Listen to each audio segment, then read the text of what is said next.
أعوذ بالله السميع العليم من الشيطان الرجيم بسم الله الرحمن الرحيم الحمد لله رب العالمين وبه نستعين وصلى الله على محمد وعلى الطاهرين وعلى الله عليهم أجمعين من الآن إلى قيام يوم الدين آمين رب العالمين. Encyclopédie chiite, Fadak, réponse aux équivoques, troisième partie. Donc je suis toujours dans les propos de Khaled le Bakri, qui émet comme équivoque celle-ci. Par conséquent, Fatima alayhi salam a exigé cette propriété. Elle présenta Ali alayhi salam et Umayman afin qu'ils témoignent devant Abu Bakr. Mais il refusa ces déclarations et garda sa propriété. Mais cette histoire se trouve nulle part et dans aucun hadith authentique à part chez Paladori et Ibn Sa'd. Pour ce qui concerne la réclamation que vous avez faite, que l'histoire ci-dessus ne se trouve nulle part ou n'est enregistrée dans aucun hadith authentique, je voudrais que vous vous fariez à ces livres qui se nomment authentiques et fiables parmi les savants Mukhalif, contenant l'événement que j'ai mentionné. Donc là, c'est le commentaire du Coran par Fakhr al-Razi, volume 8, page 225, sous le tafsir de Surat al-Ashr, donc Surat al-Ashr, la sourate de l'Exode. El-Sawa écrit le Muhliqa par Ibn Hajar al-Haytami, page 21. Fatima alayhi salam éleva la voix lorsque Fadak lui fut volé. Elle apostropha Abu Bakr, vous avez pris la possession de Fadak, bien que le prophète me l'ait donné de son vivant. Sur ce, Abu Bakr lui demanda de produire des témoins. En conséquence, l'imam Ali alayhi salam et Umayman témoignèrent en sa faveur. Umayman était la servante et l'infirmière du saint prophète, sallallahu alayhi wa sallam. Elle était la mère de Oussama ibn Zaïd ibn al-Haris. Le saint prophète, sallallahu alayhi wa sallam, mentionna qu'Umayman était sa deuxième mère. Il témoigna également qu'elle fera partie des personnes du paradis.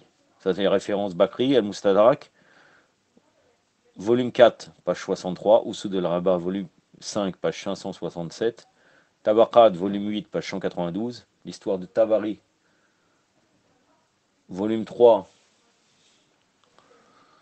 El-Aïsaba, volume 4, page 432, et l'Istisrab, de volume 4, page 1793. Mais cette évidence a été jugée inadmissible par Abu Bakr et les témoignages en question furent rejetés. Baladouri écrit, Fatima alayhi salam dit Abu Bakr, le messager d'Allah m'avait réparti Fadak, redonnez-le-moi par conséquent. Alors il demanda à un autre témoin Koumaïman, disant, ô fille du prophète, vous savez que l'évidence n'est pas admissible excepté que par deux hommes ou un homme et deux femmes. En outre, l'imam Hassan alayhi salam et l'imam Hussein alayhi salam ont attesté de ce cadeau prophétique envers Fatima alayhi salam. Mais le témoignage fut également rejeté pour la raison que l'évidence de la progéniture du prophète et des mineurs était inacceptable. C'est-à-dire en fait, il aurait ramené n'importe quel témoin, Abu Bakr, et il aurait rejeté.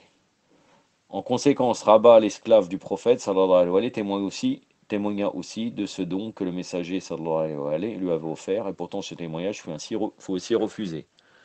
Les références, Futuh al-Boldan, volume 1, page 35, Tarikh al-Yaqoubi, volume 3, page 195, Mourouj Dahab del-Masoudi, volume 3, page 237, El-Awahel, Abu Hilal el-Askari, page 209, Wafa el-Wafa, volume 3, page 99 et 1001,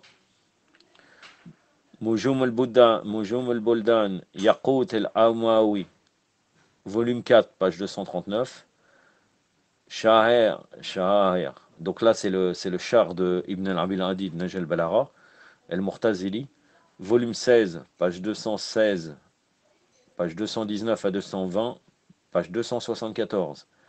El-Muhalla d'Ibn Azm, volume 1, page 507. El-Sirat el-Halabiyya, volume 3, page 261. El-Tafsir Fakhruddin Razi, volume 29, page 284. Donc là, Khalid le Bakri, qu'est-ce qu'il dit? Mais Baladouri l'a copié, il y a beaucoup de contradictions dans leur rapport. Ibn Sa'd relate que Fatima alayhi salam n'avait pas relaté ce cadeau directement du messager, mais d'Umayman, et c'est pour cela qu'elle a elle-même présenté son témoignage. D'une part, Baladouri indique que Fatima alayhi salam réclama le hadith de Fadak donné par son père, mais peu importe car nous devons analyser l'aspect légal de cette réclamation. Était-ce un cadeau ou son héritage? Si c'était un cadeau, le messager sallallahu alayhi wa sallam lui aurait donné de son vivant. Cette hypothèse est infondée, comme nous le savons. Si nous l'appelons testament, alors ceci viole la loi de la transmission du Coran, car cela devait être partagé avec ses oncles. Concernant l'expression d'Abou Bakr pour maintenir sa décision, garder l'héritage, elle disparaît par des preuves irréfutables. Ce hadith est relaté sous l'autorité de Roi ibn Zubair, qui a rapporté d'Aïcha qu'elle a informé que Fatima alayhi salam, la fille du messager d'Allah, sallallahu alayhi wa sallam, envoyait quelqu'un à Abu Bakr avec la demande d'obtenir sa part du legs laissé par le messager d'Allah, sallallahu alayhi wa sallam. Ce legs lui fut accordé par Allah. Il contenait des biens de Médine, Fadak, et ce qui a été laissé au 1/5 du revenu de Khaybar. Abu Bakr a répondu, le messager d'Allah, sallallahu alayhi wa sallam, a dit, nous, en parlant des prophètes, nous n'avons aucun héritier, ce que nous laissons doit être donné en charité. La famille du messager d'Allah vivra sur le revenu de ses propriétés, mais par Allah, je ne changerai pas les aumônes du messager d'Allah comme elle avait lieu à ses propres époques, je ferai la même chose. Ainsi, Abu Bakr a refusé de remettre quoi que ce soit à Fatima, c'est pour cette raison qu'elle est devenue fâchée contre Abu Bakr. Elle l'a abandonné et ne lui a plus adressé la parole jusqu'à la fin de sa vie. Elle a vécu pendant 6 mois après la mort du messager d'Allah, sallallahu alayhi wa sallam. Quand elle est morte, son mari, Ali ibn Abi Talib, l'enterra la nuit. Il n'a pas informé Abu Bakr au sujet de sa mort et n'a pas offert la prière funèbre sur elle. Sahih Bukhari, volume 5, le chapitre de la bataille de Khaybar, version arabo-française, tradition 4240-4241, volume 4, numéro 3093, et Sahih Muslim, volume 2, livre de la lutte, numéro 2023. Maintenant, analysons le rapport d'Abu Bakr. Nous n'avons aucun héritier, ce que nous laissons doit être donné en charité. Le terme héritier est celui qui hérite ou est légalement autorisé pour hériter de la propriété. Maintenant, le tout premier rapport, nous, prophètes, n'avons aucun héritier, va à l'encontre des faits, puisqu'historiquement, on admet la transmission reçue du saint prophète, sallallahu alayhi wa sallam, par son père, Abdullah ibn Abdul Muttalib, et de sa mère, Umayman, par un legs de 5 chameaux roux et d'un petit troupeau de moutons qui a été hérité par le prophète d'Allah. Donc là, c'est en contradiction, puisque là, en fait, même le père du prophète, sallallahu alayhi wa sallam, a donné un héritage au prophète sallallahu alayhi wa sallam de 5 chameaux roux et d'un petit troupeau de moutons.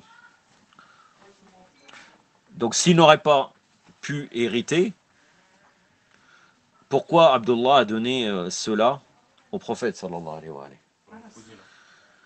Tabaqat ibn Sa'd, partie 1, page 39, Sirat al-Nabi de Moulana Shibli Normani, volume 1, page 122, Fath al-Bari, volume 3, page 360 à 361, mentionne une maison de Hachem, une épée et quelques chèvres et 5 chameaux. Sirat el-Arabiya, volume 1, page 59. Ansab el-Ashra, volume 1, page 96. Lorsque la première partie de la tradition est en opposition ou infondée, comment alors la deuxième partie, ce que nous laissons doit être donné en charité, peut-elle être vraie? Ce rapport même viole clairement les versets qui sont énoncés dans le Saint-Coran. Je vais pas revenir sur ce premier verset, car je l'ai déjà cité. Allah subhanahu wa ta'ala dit dans le Coran, et Salomon hérita de David. Salawatullah alayhima wa afdalus salat ala Muhammad wa ali Muhammad. C'est la sourate 27, le verset 16. Et au verset de la sourate 19, le verset 5 à 6, qu'est-ce qu'il est dit? C'est la sourate Maryam. Zacharia a prié à Allah en disant, donne-moi un fils qui hérite de moi et hérite des enfants de Jacob, Verset 5 à 6.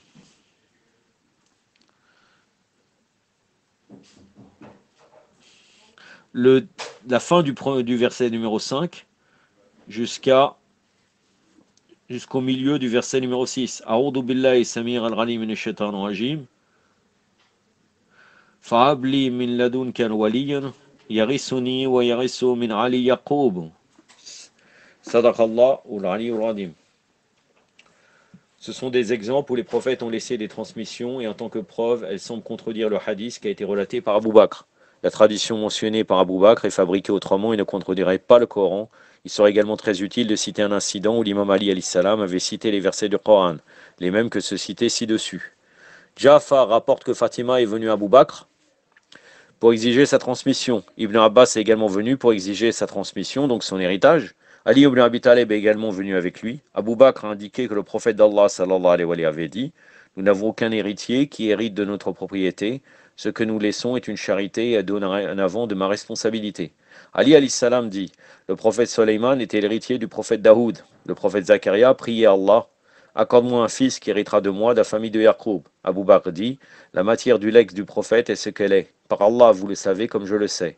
Ali a répondu, voyez-vous que ce que le livre d'Allah indique, référence de Bakri, c'est Tabaqat ibn Sa'd, volume 4, page 121-122. Ce rapport montre que les descendants de Mohammed sallallahu alayhi wa sallam ont refusé ces traditions proposées par Abu Bakr. Ils ont plutôt réfuté son rapport par les versets du Coran. Il y a une autre shubuhat de Khalid le-Bakri. Que dit-il? J'essaye de voir si on va bientôt finir avec cette... Non. Je vais en citer une deuxième et par la suite je vous laisserai, Inch'Allah, pour faire la suite prochainement. Voilà, que dit Khalid? Indépendamment de son legs ou de ce cadeau, comme discuté ci-dessus. Si nous examinons les témoins présentés, nous constatons que ceux-ci violent encore les lois islamiques du témoignage. Fatima alayhi salam a présenté un homme et ou une femme. Pourtant, selon les lois islamiques, plusieurs témoins sont exigés.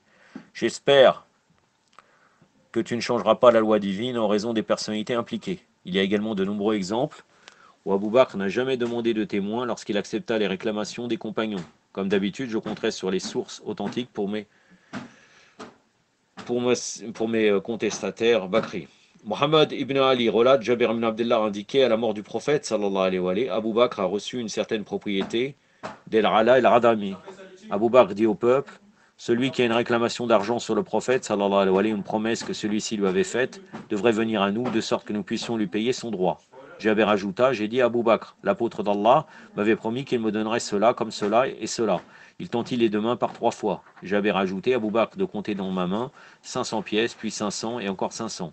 Sahih Bukhari, volume 3, livre du témoignage, numéro 2683, volume 5, numéro 4383, et Sahih Termerdi, volume 5, page 129. Musnad Ahmed ibn Hanbal, volume 3, page 307 à 308. El Hanafi Aini, de Tabaqat ibn Sa'd, de partie de volume 2 ou 22, c'est assez trouble.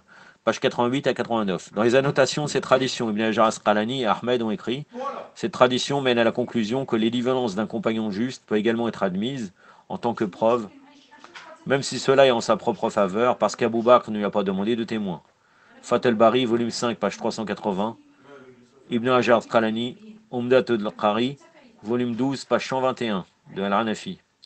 Il était légal de remettre la propriété à Jaber sur la base de la bonne impression, sans réclamer de témoignage ou de preuve, alors qu'il s'est opposé à la réclamation de Fatima alayhi salam. Si la bonne impression, le fait de ne pas mentir, pouvait exister dans le cas de Jaber, alors pourquoi le scepticisme se déclara à l'esprit d'Abu Bakr pour la fille du messager? Fatima était-elle de mauvaise foi? A-t-elle menti en se servant de son père pour un morceau de terre? Premièrement, Abu Bakr a reconnu l'exactitude et l'honnêteté de Fatima. De plus, les témoignages d'Ali et d'Umayman en sa faveur étaient également disponibles, sans compter les autres témoignages.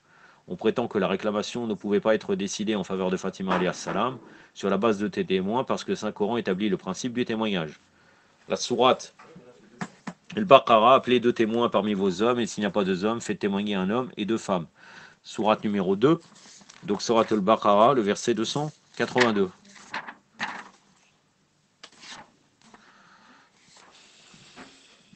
C'est un très très long verset, c'est le plus long verset du Saint-Coran. Ça va être difficile que je le trouve. Allahumma salli ala Muhammad wa ali Muhammad wa lajjal farajahum wa l'anadahum.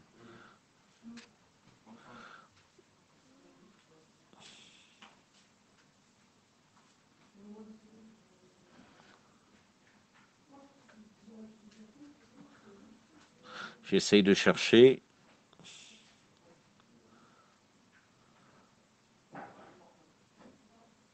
أعوذ بالله السميع العليم من الشيطان الرجيم واستشهدوا شهيدين من رجالكم فإن لم يكن رجلين فرجل وامرأتين صدق الله العلي العظيم.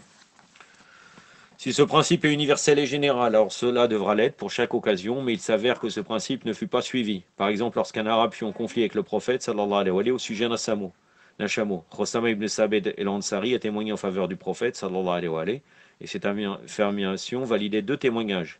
C'était pour cette raison que le saint prophète lui accorda le titre de Dul Shahadatain. Son témoignage est équivalent à 2 témoins. Sahih Bukhari, volume 4, livre du combat, numéro 2807. Et volume 6, livre de exégèse, numéro 4784. Sunan Abu Daoud, volume 3, page 308. Sunan de Nasa'i, volume 7, page 302. Musnad d'Ahmed ibn Hanbal, volume 5, page 188 à 89. Et la Risaba, volume 2, page 425 à 426. Le volume 2, page 448. Usoud al-Rabah, volume 2, page 114. En conséquence, les différents témoignages sur l'exactitude d'une action, fait, parole, ne peuvent être d'ordre général du verset cité. Lorsque le prophète reconnaît l'exactitude d'une personne, car son témoignage validait deux déclarations. Pourquoi les témoignages d'Ali et d'Umaymon furent apocryphes? Ces deux témoins possédaient une grandeur et une exactitude morale hors norme. Mais pourquoi les avoir refusés?